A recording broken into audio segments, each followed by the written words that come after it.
모든 생각을 멈추고 성부, 성자, 성령의 마음을 모읍니다.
모두 계속 걷는다고 자신도 보조를 맞춰야 하는 건 아니다. 모두가 저편을 보고 있다고 자신도 그쪽으로 시선을 줘야 하는 건 아니다. 제자리에 멈춰서도 좋고 웅크리고 앉아 자신의 발 아래에 있는 벌레나 꽃을 바라봐도 상관없다. 사람들보다 뒤처져도 좋지 않은가. 그렇게 가장 소중한 것을 발견할 수 있기 때문이다. 바로 그때 모두 걸음을 멈추고 뒤돌아볼 것이다. 사순절, 첫째 주일, 청년주일 모두 저마다 자기의 속도대로 자기의 마음이 향하는 대로 자기의 눈이 바라보는 대로 걸어가기를 원합니다. 그 안에서 기쁨과 즐거움을 찾고 누리며 또 나누기를 바랍니다. 오늘 이 시대의 청년들의 마음을 찾아가셔서 평화와 사랑, 용기와 충만이 깃들이게 하옵소서. 예수님의 이름으로 기도드립니다. 아멘. 주님, 청년의 현실은 너무나 척박합니다. 경제적인 어려움과 불안정한 사회 속에서 청년들을 미래를 꿈꾸기보다 오늘을 버티기에 급급합니다. 삶의 무게가 너무 무거워 주저앉고 싶을 때 우리에게 함께 모일 힘을 주시고 서로 기대어 일어설 용기를 허락하여 주소서. 우리가 지쳐 낙심하지 않도록 우리가 모이는 곳마다 주님이 함께하여 주소서. 주님, 우리에게 쓰임을 주시고 세상을 돌보리도 허락하여 주소서. 이 땅의 인구와 평등을 넘어 청년들이 안전하고 평등하여 평안하게 살아갈 수 있도록 주님의 정의를 이루어 주옵소서. 가난한 일이 쇠되지 않게 하시고 억울한 일을 당하는 자와 함께 하시며 약한 자로 함께 웃을 수 있는 세상을 만들어 가게 하옵소서. 우리의 삶이 오직 주님의 공의와 사랑 가운데로 물러 서로를 돌아보며 따뜻한 위로와 평안이 있는 공동체가 되게 하소서. 아멘.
거룩하시고 자비로우신 하나님께 우리의 생각과 말과 행동으로 지은 죄를 고백합니다. 우리는 주님을 진심으로 사랑하지 않았으며 이웃을 내 몸같이 사랑하지도 못했습니다. 말씀을 따라 살지 못했고 주님의 사랑을 나누지 못했습니다. 어지러운 세상에서 평화를 세우는 일에 소홀했으며 불의한 세상에서 정의를 위해 일하지 못했습니다. 피조물의 신음소리가 높아가지만 고통받는 생명을 돌보지 못했습니다. 주님, 우리에게 자비를 베풀어 주옵소서. 침묵으로 참회 기도를 드립니다.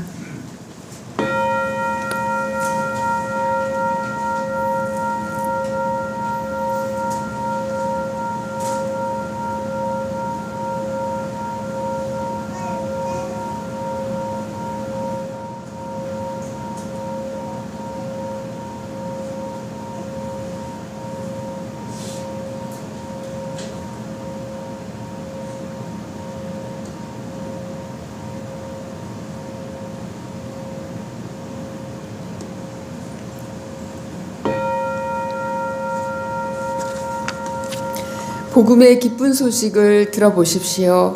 그리스도께서는 죄인을 구하려고 이 세상에 오셨습니다. 만일 우리가 우리 죄를 자백하면 하나님은 신실하고 의로우신 분이셔서 우리의 죄를 용서하시고 모든 불의에서 우리를 깨끗하게 하실 것입니다.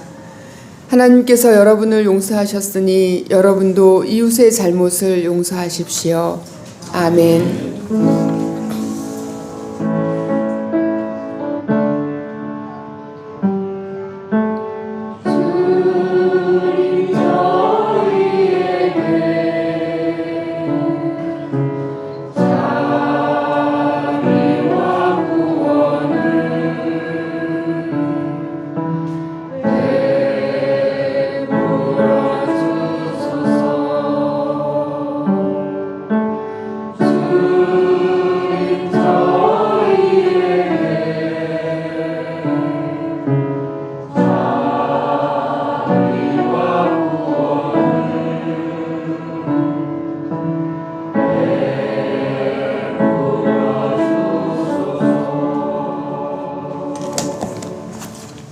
의로우시며 사랑이 많으신 주님을 찬양합니다. 추운 겨울이 지나고 이제 따뜻한 봄이 왔나 싶지만 올해의 봄은 왜 이리도 더 춥게만 느끼는지요. 이제 평안한 마음은 어디론지 사라져버리고 큰 불덩이를 삼킨 채 하루하루를 힘겹게 살아가고 있습니다. 정치, 경제, 사회 모든 위기 속에서 악의 무리들을 공의로 심판해 주시고 이 나라를 다시 일으킬 일꾼들을 세워주셔서 이제까지 힘들게 일궈놓은 터전에서 온 국민이 하나 되어 새롭게 밝은 미래로 다시 나아가기를 원합니다. 주님, 저희들을 불쌍히 여기시어 하루속히 평안한 일상으로 돌아가게 하옵소서. 동안의 가족이 된 지도 벌써 한 해가 지났습니다. 한 해 동안 각자의 자리에서 섬기며 봉사한 동안에 손길들을 축복해 주시고 장로님을 세우기 위해 함께 마음을 모아 기도하오니 주님이 준비시켜 주시고 우리 모두가 기도하며 기쁨으로 선출할 수 있도록 저희 마음을 인도하여 주옵소서. 건강으로 힘들어하는 성도들에게 빠른 회복을 허락하여 주시고 새 힘을 주옵소서. 새 학기를 시작하는 자녀들에게 지식만이 아니라 삶의 지혜를 배우며 함께 살아가는 법을 알아가게 하옵소서. 오늘은 청년 주일입니다. 이 시대의 청년들에게 희망이 있는 나라에서 살게 하시고 주님의 나라에 대한 소망을 품게 하옵소서. 자신들이 하는 일에 대한 보람과 가치를 인정받고 꿈을 꾸며 그 꿈을 이루어가는 사회에서 살아가게 하옵소서. 오늘도 목사님을 통해 우리에게 주실 귀한 말씀으로 저희의 마음을 새롭게 하시어 우리의 삶이 주님께 드리는 향기로운 제물이 되게 하옵소서. 우리 곁에서 항상 함께해 주시는 예수님의 이름으로 기도드립니다. 아멘.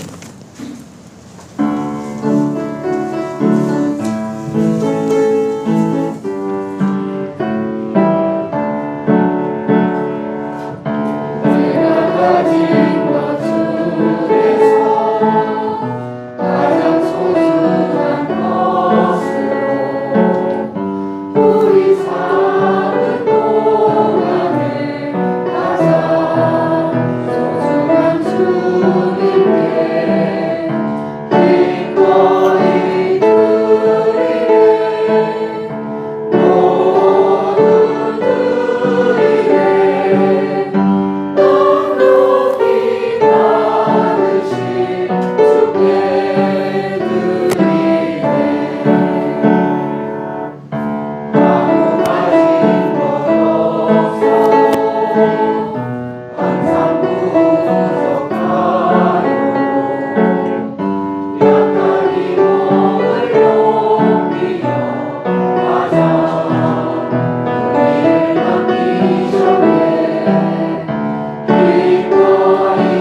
은총의 하나님, 그들이 살아가는 시대와 세상은 과거의 그 어떤 때와도 같지 않습니다. 그들이 나아가야 할 미래는 이전에 존재해 본 적이 없는 세상입니다. 그러나 과거의 삶을 살아온 사람들은 그들에게 자신의 경험을 말합니다. 자신의 방식을 강요하기도 합니다. 그러나 주님, 미래로부터 온 존재들에게 오히려 배우기를 원합니다. 이 세상이 참 생명과 평화의 세상으로 나아가는 그 길을 그들에게서 배우기를 청합니다. 오늘 주님 앞에 헌신하는 몸과 마음으로 나왔습니다.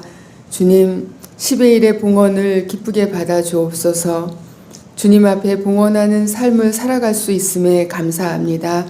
이 헌신이 작은 생명 하나라도 살려내고 일으키는 주님 십자가의 뒤를 따름이 되게 하옵소서. 오늘 우리의 손길을 통하여 가난한 자들을 돌아보게 하시고 돌보게 하시니 감사합니다. 한 손에는 가난한 자들을, 다른 한 손에는 궁핍한 자들을 보살피는 사랑이 있게 하옵소서. 동안이 늘 기억하고 함께하는 의로운 길에 선 이들의 길을 늘 돌보아 지켜주옵소서. 겨자씨 헌금으로 마음을 모으는 주의 자녀들, 그들의 삶과 헌신도 기억하여 주옵소서. 주님, 동안의 미래를 위해 건축 헌금을 바칩니다.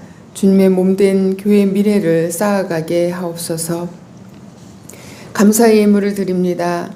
모든 삶의 순간을 감사하는 손길, 모든 것이 주님의 은혜임을 고백하는 손길, 삶의 모든 여정 속에 함께 하시는 하나님께 감사하는 손길, 늘 감사하는 고백의 손길, 그리고 범사에 감사하는 주의 자녀들의 정성의 마음들을 모두 다 기쁘게 받아 주옵소서. 오늘 우리의 헌신을 통하여 주님 기뻐하시고 이 세상의 평화와 사랑의 씨앗이 되게 하옵소서. 예수님의 이름으로 기도드립니다. 아멘. 주님의 평화가 여러분과 함께,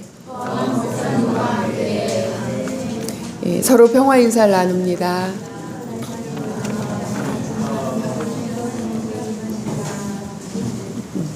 네. 오늘 오랜만에 오신 손님도 계시고 우리 가족도 있습니다. 우리 김영숙 집사님과 그의 딸 범아양 오늘 우리와 함께 약속했습니다. 우리 교회 겨자씨 헌금을 보내주셔서 함께하고 계십니다. 감사합니다. 그리고 우리 진슬이하고 민재 오랜만에 왔어요. 환영합니다. 네, 양희인목 선생님 오늘도 와주셨고요. 예. 네. 사순절 절기입니다. 예수님의 고난을 마음에 새겨 사랑의 길을 걸어갑시다. 그리고 오늘은 총회제정 청년주일입니다. 우리 청년들이 좀 애매하긴 하지만 결혼하지 않은 30대, 40대를 청년이라고 일단은 하는데요. 우리 청년들을 위해서 박수 한번 보내드릴게요. 오늘은 재우양, 희라양 그리고 두리양 이렇게 함께 했습니다. 우리 교회는 그래도 청년들이 좀 든든하게 자리하고 있습니다. 예. 다음 주 오후에는 영성의 시간을 갖고자 합니다. 이제 매달 셋째 주에 계획하고 있는데 영성이란 뭘까? 이렇게 한번 이야기도 나누고 그리고 우리가 영성의 훈련도 해나가는 그런 시간으로 모이고자 합니다. 많은 참석 바랍니다. 봄 신방을 지금 진행하고 있는데 이렇게 가정에서 신방 받으시거나 또는 뭐 바깥에서 함께 한 해를 시작하는 만남으로 봄 신방의 시간을 갖고자 합니다. 저에게 말씀해 주세요. 부활절에 세례와 또 어린이 세례 받으신 분들은 견신내 행하고자 하오니 신청해 주시기 바랍니다. 그리고 우리 리코더 반을 만들려고 해요. 그래서 이재은 집사님이 이제 지도하시고 해서 한번 해보려고 하는데요. 신청해 주시고 시험 삼아서 우리 다음 주에 이재은 집사님과 최명대 집사님이 특송으로 리코더 연주를 하시겠습니다. 한번 보시고 나도 할만하다 하면 신청해 주시기 바랍니다. 네. 피아노 반주 사모님이 하시겠어요? 예, 모르겠어요. 뭐. 양목 선생님 뭐 하십니까? 그러셔도 세 분이 맞춰서. 예.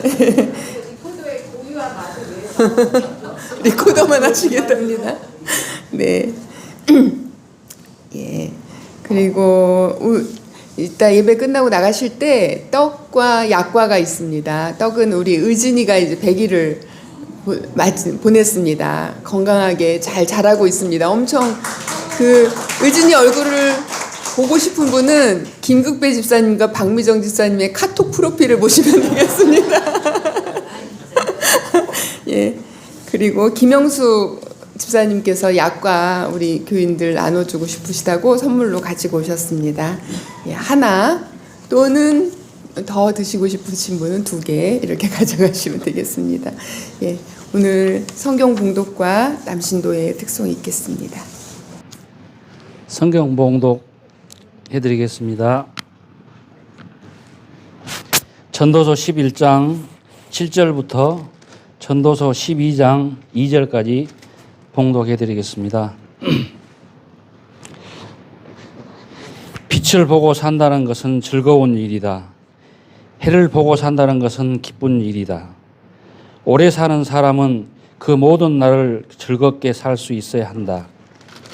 그러나 어두운 날들이 많을 것이라는 것도 기억해야 한다. 다가올 모든 것은 다 헛되다. 젊은이여, 젊을 때의 젊은 날을 즐겨라.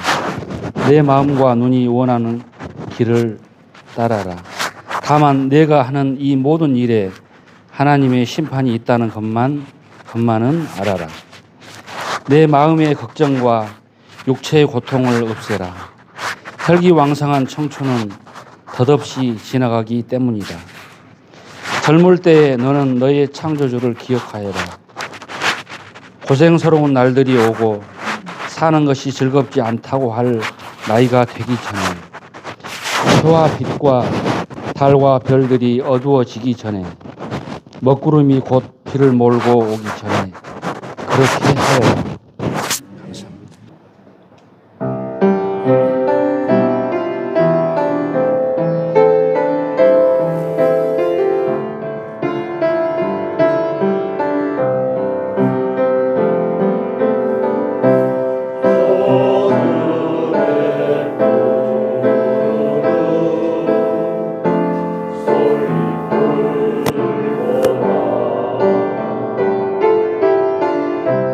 오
미국, 중국, 독일, 일본, 인도, 영국, 프랑스, 브라질, 이탈리아, 캐나다.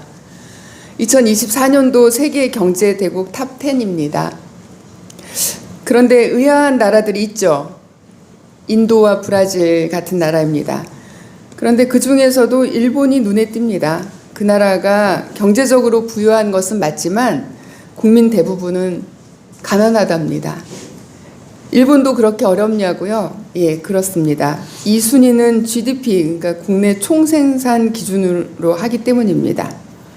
그럼 1인당 GDP 순위도 살펴볼까요? 2024년 기준으로 룩셈부르크, 아일랜드, 스위스, 노르웨이, 싱가포르, 미국, 아이슬란드, 카타르, 덴마크, 호주라고 합니다.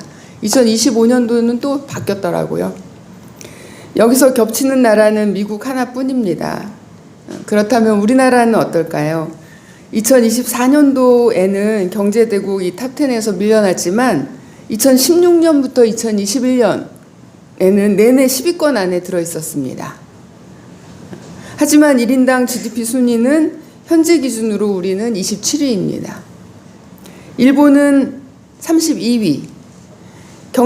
세계 경제 4위 국가가 1인당 GDP 순위는 32위라는 아이러니가 발생하고 있습니다. 일본인들은 스스로를 나라는 부유하지만 국민은 가난한 나라라고 표현합니다.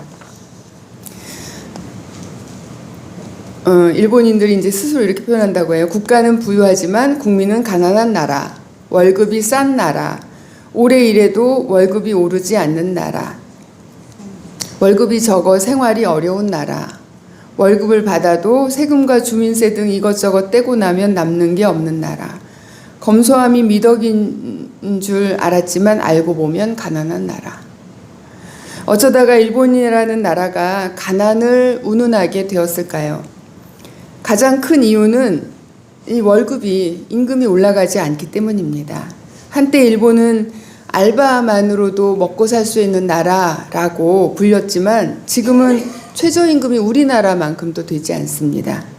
지난 30년 동안 일본의 임금 인상률은 4.4%에 불과했으며, 그러니까 따져보면 이제 1995년부터 실질적으로 임금이 거의 오르지 않은 상황인 것입니다. 그럼 어째서 일본은 임금이 오르지 않는 걸까요? 일본의 기업들이 그 1990년대를 경계로 일본의 경제 성장세가 이제 꺾이는데, 그때 노동자 임금을 감축하는 것을 첫 번째 전략으로 취했기 때문입니다. 거기에 더해서 임금이 저렴하고 또 해고가 쉬운 비정규직 노동자들을 늘리고, 또 직원들의 실적이 늘고 하면 월급을 올려주는 것이 아니라 성과급, 상여금을 주는 방식으로 이렇게 진화했다는 것이죠. 내수 시장 역시 침체해서 기업들은 대량 해고를 감행해야 하고, 또 이런 악순환 속에서 지난 10년간은 일본의 경제 성장률이 0%였습니다. 이러한 일본의 경제 상황은 다음과 같이 묘사됩니다. 폐허가 된 일본의 경제를 살리기는 어려웠다. 낭만과 여유가 넘치던 일본 도시의 거리는 한순간에 지옥으로 변했다. 값비싼 옷을 입고 여유롭게 쇼핑을 즐기던 사람들은 후줄근한 차림으로 취한 채 거리를 활보한다. 하루도 꺼지는 날 없이 밤거리를 비추던 네온사인은 싸늘하게 꺼졌다. 자동차들은 버려진 것처럼 거리에 널브러져 있으며 거리와 공원을 가득 채운 건 아이들이 아닌 노숙자들이었다. 이런 일본의 몰락이 우리의 미래로 다가오는 것은 아닌가 하는 생각에, 분명 이 일은 유쾌한 일은 아닙니다. 한때 M4 세대라는 표현이 유행했습니다. 지금도 쓰고 있지만 이 말은 이제 3포, 즉 연애, 결혼, 출산을 포기하는 세대로부터 시작해서 이 포기의 끝이 없는 N4 세대로 이어진 것인데, 연애, 결혼, 출산만이 아니라 건강, 외모 관리, 인간관계, 희망, 취업, 그리하여 마침내 삶의 희망마저도 포기한 세대를 일컫는 말입니다. 즉, 삶 자체를 포기하는 시대가 되었다는 것입니다. 자살률 1위의 우리나라 이 현실을 말하려는 것만은 아닙니다. 삶의 의미를 잃어버리고 허무에 빠져버린 것, 그것을 의미하죠. 명문대를 졸업해도 좋은 일자리를 구하지 못하고 30%는 아예 일자리를 구하지 못한다는 것입니다. 박사학위자의 취업률도 이 비슷한 수준입니다. 고학력자들 역시 일자리를 구하지 못하는 그런 현실들인 것이죠. 이런 상황을 두고 요즘 젊은이들은 험한 일을 안 하려고 한다는 식으로 매도합니다. 또는 게으르고 이기적이라고 배부르다고 비난하기도 합니다. 맞는 말일까요, 여러분? 젊은이들의 근면성을 비난하기에는 그들이 살아가는 오늘, 그들의 현실이 과거와 우리가 살았던, 어른들이 살았던 시대와 완전히 다르다는 것을 알아야 할 것입니다. 요즘 고등학생들을 포함해서 젊은이들이 느끼는 대표적인 그런 감정이 분노와 무기력증이라고 합니다.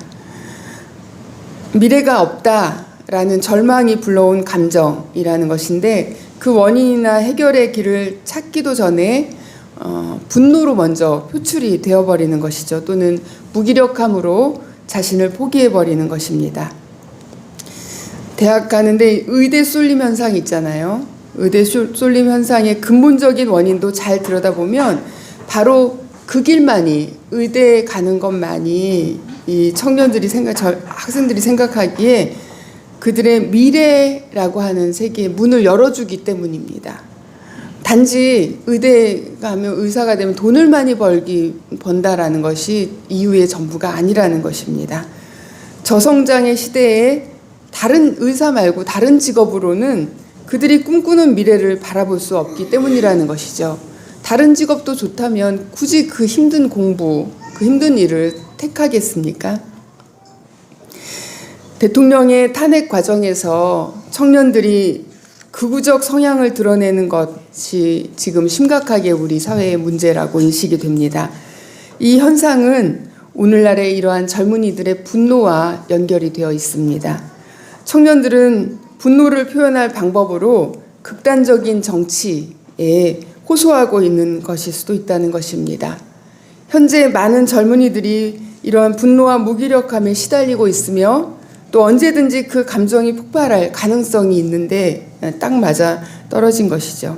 그래서 본질은, 중요한 것은 그들의 정치적 입장이 아니라 그 안에 숨겨진 분노와 두려움, 그것을 우리가 들여다보고 이해하고 그것을 해결하는 것에 있습니다. 그러므로 여러분, 우리가 보아야 할 것은 그 너머, 극우적 어떤 정치 행태 그 너머입니다. 나타난 현상 그 너머, 화를 내는 사람의 억눌린 감정이 무엇인지를 볼 수 있어야 합니다. 화를 보는 것이 아니라 이 사람이 왜 화를 내는, 슬퍼서 화를 내는지, 억울해서 화를 내는지를 볼 수 있어야 한다는 것이죠. 그리고 그것을 달래고 해소하는 것이 비극을 막는 방법일 것입니다. 극우 청년이라는 꼬리표 너머에 놓여 있는 이 시대를 살아가는, 그리고 이 시대를 살아가야 하는 우리의 자녀, 우리들의 후배, 우리들의 형제를 볼 수 있기를 바랍니다.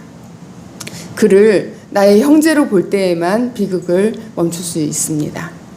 우리는 오늘 청년주의를 맞았습니다. 우리 교회에 청년들이 존재한다는 것만으로도 감사한 일입니다. 이 시대를 살아가는 청년들로서 앞에서 말한 그런 현실을 누구보다도 절실하게 경험하며 살아가고 있음에 그저 응원을 보냅니다. 더불어 건강하게 이 시대를 뚫고 지나가는 여러분들이 여러분 세상의 어둠을 깨트리는 그런 작은 빛이 되기를 바라고, 그리고 여러분을 시작으로 해서 동안교회가 이 세상에, 세상까지는 못 가도 우리가 사는 이 작은 세상 속에 빛을 던지는 살아있는 하나님의 교회가 되기를 간절히 소망합니다. 저성장의 시대는 쉽사리 극복되지 않을 것이라는 것이 전문가들의 전망입니다.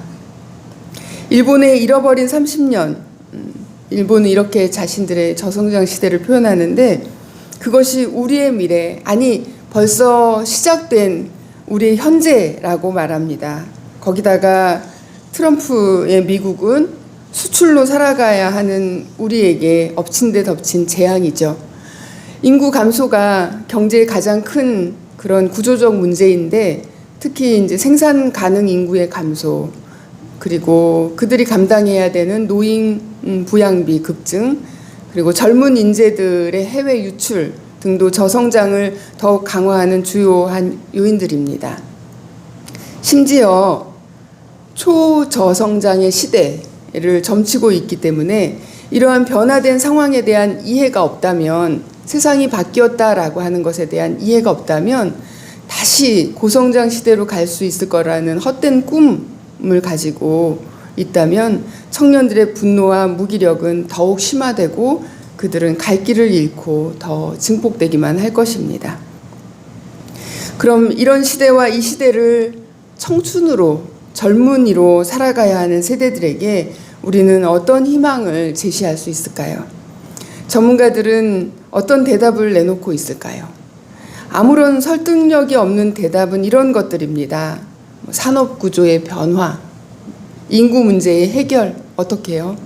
기술 발전, 효율적인 자원 배분, 정책적 지원, 이렇게 하면 다시금 고성장의 시대로 갈 수 있느냐? 아니라는 것이죠. 그래서 오히려 완전히 다른 대답들을 찾아야만 한다는 것입니다. 즉, 가치관의 변화인 것이죠. 돈을 최고의 가치로 추구하던 그 길에서 돌이켜야 한다라는 것입니다. 젊은 세대가 겪는 그런 상대적인 박탈감, SNS를 통한 우울감, SNS 우울증이라고 하더라고요. 그것은 이 시대가 만들어낸 문제입니다. 그러나 그 세계에서 나오는 것만이 유일한 길이고 또 사는 길이다라는 것을 말해줄 수 있어야 합니다. 소돔에는 더 이상 희망이 없기 때문입니다. 그래서 오늘 전도서의 헤벨, 헛됨이라고 하는 것은 물질 문명에 갇힌 오늘을 사는 사람들에게 어쩌면 숨통을 트여줄지도 모르겠다라는 것입니다. 어른들은 종종 꼰대들의 듣기 싫은 말이, 어른들의 말은 종종 그렇게 꼰대들의 듣기 싫은 말이 되기가 쉽습니다. 요즘 어른들은 듣기 싫어하는 젊은이들의 그 반응이 싫어서 어른의 말을 하지 않습니다. 정말 원하는 것을 얻기 위해서는 반드시 손해보는 것 또는 두려움을 극복해야 되는 지점이 있는데 그걸 하지 않는다는 것이죠. 오늘 본문의 이 지혜자는 그가 살았던 그 당시의 젊은이들로부터 여러분 환영받았을까요? 젊은 날을 즐겨라, 마음 가는 대로 살아라, 그런데 심판이 뒤따라온다는 것을 잊지 마라, 이런 말들을 그 시대의 젊은이들 역시 좋게 받아들였을 것 같지가 않습니다. 듣기 좋은 말은 비현실적인 말로 들었을 것이고 또 듣기 싫은 말은 잔소리로 들었을 것입니다. 그러나 코엘렛은, 전도서는 자신의 살아온 삶을 걸고 오늘의 이 교훈을 남기고 있습니다. 그들이 듣거나 안 듣거나 이미 이 사람한테는 중요해 보이지가 않습니다. 왜냐하면 이제 나이도 다 들었고 인생도 다 살았고 누구로부터의 비난도 두렵지 않은 나이가 되었기 때문이죠. 전도서 또는 전도자라고 번역된 원래 히브리어는 코엘렛입니다. 말씀을 모으는 사람이라는 그런 의미가 이 코엘렛의 의미인데 설교자로 번역하기도 합니다. 그러나 요즘은 전도서 또는 전도자, 설교자 이런 표현 대신에, 이런 번역어 대신에 원어 그대로 코엘렛이라고 표현합니다. 그래서 우리도 앞으로 전도서를 부를 때는 코엘렛이라고 이렇게 불러보시죠. 코엘렛의 저자가 다윗의 아들 예루살렘의 왕, 전도서 1장 1절에 이렇게 시작을 하는데 그는 아니었을 수도 있습니다. 왜냐하면 이 집필 시기에 문제가 있습니다. 그런데 1장 1절이 이렇게 시작되는 것은 아주 중요한 의미를 가지고 있습니다. 왜냐하면 이 책을 쓴 사람이 최고의 자리, 최고의 부, 권력을 누렸던 왕, 특히 이제 그것이 정말로 솔로몬이었다면 더욱 그렇죠. 그가 남긴 교훈이 바로 헤벨, 즉 헛되다라고 하는 것이기 때문입니다. 그는 헛되다, 모든 것이 헛되다. 1장 2절에서 이런 말로 시작하면서 인생의 허무함을 강조함으로써 이 전도서를 시작합니다. 그러나 우리는 표면적인 이 단어의 뜻에서 이해를 멈추는 바람에 전도서는 헛되다라고 말하는 책이야 라고 하는 데서 그냥 딱 이해가 멈췄기 때문에 그 깊은 곳에 참된 의미, 이 헤벨이 갖는 의미를 놓치곤 해왔습니다. 헤벨은 물론 단어적으로는 그런 뜻이 맞습니다. 이게 이제 가장 기본적인 뜻은 수증기, 얼마나 헛됩니까? 아무것도 아닙니까? 그런 뜻이고, 또 형제 가인에 의해서 허무하게 죽임을 당한 아벨과도 같은 단어입니다. 헛되고 허무하고 덧없고 의미 없고 그렇기 때문에 부조리한다라는 의미까지 가진 이 단어입니다. 그러나 그렇기 때문에 이 말이 아무렇게나 살아도 된다라는 뜻이 아니라는 것입니다. 코엘렛에는 그러니까 전도서에는 헤벨이라는 이 단어가 38번 등장합니다. 첫 장 2절에서 강조한 이 주제가 마지막 12장에서 한 번 더 헛되고 헛되다, 모든 것이 헛되다 라는 말로 반복함으로써 이 주제를 강조하고 있는데, 그런데 헤벨은 이 단어의 표현적 뜻대로 그저 무의미하다, 헛되다는 느낌보다는 그 진정한 의미는 역설적으로 너무나 짧고 빨리 지나가는 인생의 시간, 순간, 찰나와 같은 그 시간에 대한 아쉬움과 함께 소중함을 말하고 있습니다. 언제일지 모를 미래, 지금을 희생하여 추구하는 그 목적지가 아닌 지금 이 순간, 여기를 살라라고 하는 교훈을 담고 있는 단어인 것입니다. 오늘 대한민국을 살아가는, 이 지구 위를 살아가는 청년들에게 코엘렛과 같은 어른들이 있어서 이렇게 말을 해준다면 그들의 어둠이 조금은 흔들리고 여트나마 빛이 그들의 삶의 자리에 살짝 내려앉을지 모릅니다. 이전에 자신이 살았던 그 방식대로 살라고 다그치는 대신에 그렇게 살아보니 사실 아무것도 아니더라. 그러니 너는 이렇게 살아라 라고 하면서 전혀 새로운 세계를 보여주는, 새로운 가치관도 있다는 것을 보여주는 어른의 말로서 말입니다. 우리가 이 시대의 힘겨운 젊은이들에게 전하는 그런 마음을 담아서 코엘렛의 다음의 마음을 한번 새겨보시죠. 전도서 11장 7절에서 10절에 좋은 말들만 뽑았습니다. 빛을 보고 산다는 것은 즐거운 일이다. 해를 보고 산다는 것은 기쁜 일이다. 오래 사는 사람은 그 모든 날을 즐겁게 살 수 있어야 한다. 젊은이여, 젊을 때에 젊은 날을 즐겨라. 내 마음과 눈이 원하는 길을 따라라. 내 마음의 걱정과 육체의 고통을 없애라. 이 말들은 삶을 무책임하고 함부로 살라는 말이 아니라 충만하게 살아라 라는 말입니다. 어떤 날은 한없이 무의미하게 살 수도 있습니다. 그러나 코엘렛은 그 모든 날을 즐겁게 살 수 있어야 한다라고 말하고 있습니다. 열심히 살라는 것이 아니라 즐겁게 살라는 것입니다. 충만하게, 소중하게, 온전하게 살라는 말입니다. 그리고 그 귀한 삶의 시간들을 마음의 걱정과 육체의 염려로 보내지 말라라는 말입니다. 육체의 고통이라고 번역이 되었지만 원어는 육체의 악이 직역된 표현인데, 육체에 대한 집착, 그 집착으로부터 오는 고통을 의미합니다. 거기서 떠나라는 것이죠. 어떤 상황에 있더라도 마음의 걱정과 육체의 악에서 자유롭기를, 기쁘기를 권하고 있습니다. 코엘렛의 가르침이 그저 무책임한 쾌락주의의 가르침이었다면 다음의 구절들이 이 말씀 안에 들어있지 않았을 것입니다. 11장 8절부터 12장 1절 사이에 경계의 말씀들입니다. 그러나 어두운 날들이 많을 것이라는 것도 기억해야 한다. 다만 네가 하는 이 모든 일에 하나님의 심판이 있다는 것만은 알아라. 젊을 때에 너는 너의 창조주를 기억하여라. 여기에서 기억하라와 알라는 아주 깊은 의미를 담고 있는 당부입니다. 이 두 가지 말이 먼저 앞서 나가기보다 오히려 뒤따르고 있다는 점을 주목해서 보실 필요가 있습니다. 이러한 경고와 조언은 젊은이들에게 안정감을 주기 위한 안전장치입니다. 그러나 오늘날 기성세대는 종종 이 순서를 바꾸어서 말하고 있습니다. 다음과 같은 방식으로 말이죠. 어두운 날을 잘 견뎌라. 그러면 빛의 시간이 올 것이다.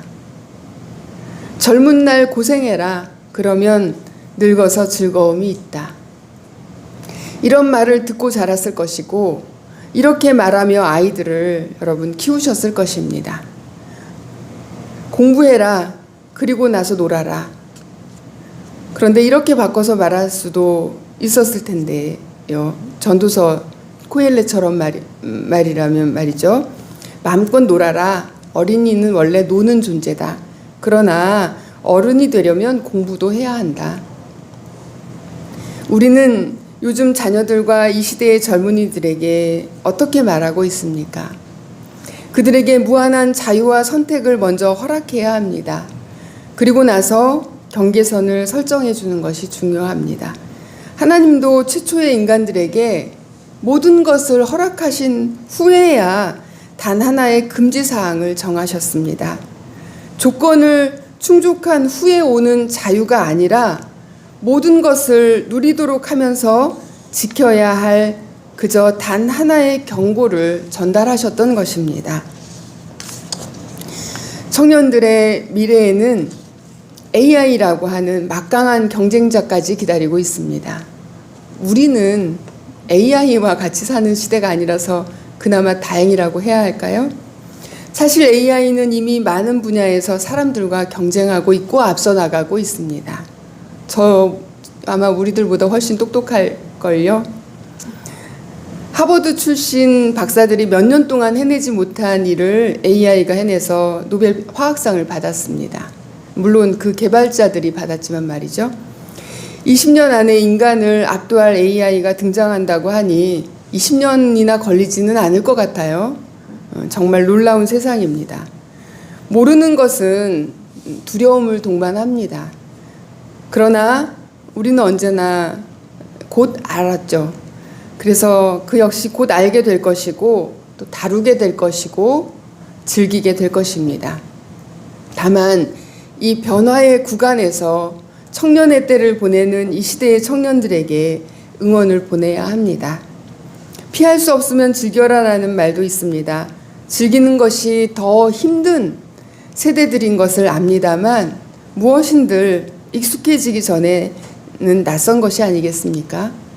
매 순간 우리의 선택이 기쁨과 즐거움이라면, 마음이 시키는 대로라면, 눈길이 가는 대로라면 헤벨도 가득히 채우는 삶이 될 것입니다.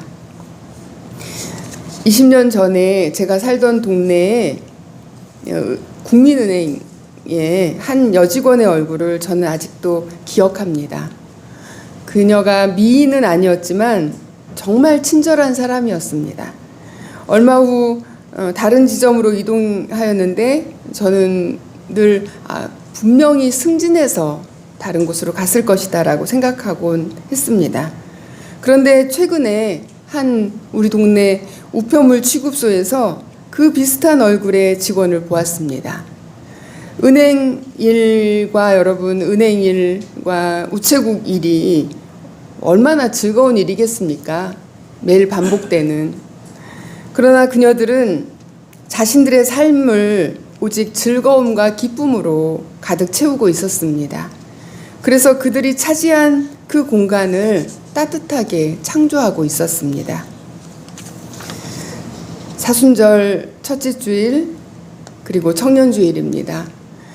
이 시대의 청년으로 존재하는 여러분, 그리고 함께 이 혼돈과 불안의 시대를 지나가고 있는 여러분, 우리는 삶의 해배를 어떻게 무엇으로 채울 것인지 선택할 수 있는 힘이 있습니다.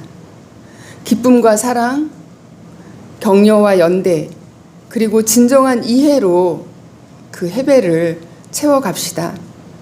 혼돈과 갈등의 시대, 불안과 긴장의 시대, 그 본질을 꿰뚫어서 두려움과 분노에 우리를 허락하지 맙시다. 우리 저마다의 여정이 세상의 아름다움을 더하고 또 이 시대의 굴곡을 넘어서게 하는 한 걸음이 되도록 합시다. 고난의 여정을 오직 사랑으로 걸어가신 주님을 따르는 오늘 첫 걸음이 되십시오. 말씀 가운데 들려주시는 하나님의 음성을 묵상합시다.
평안히 가십시오.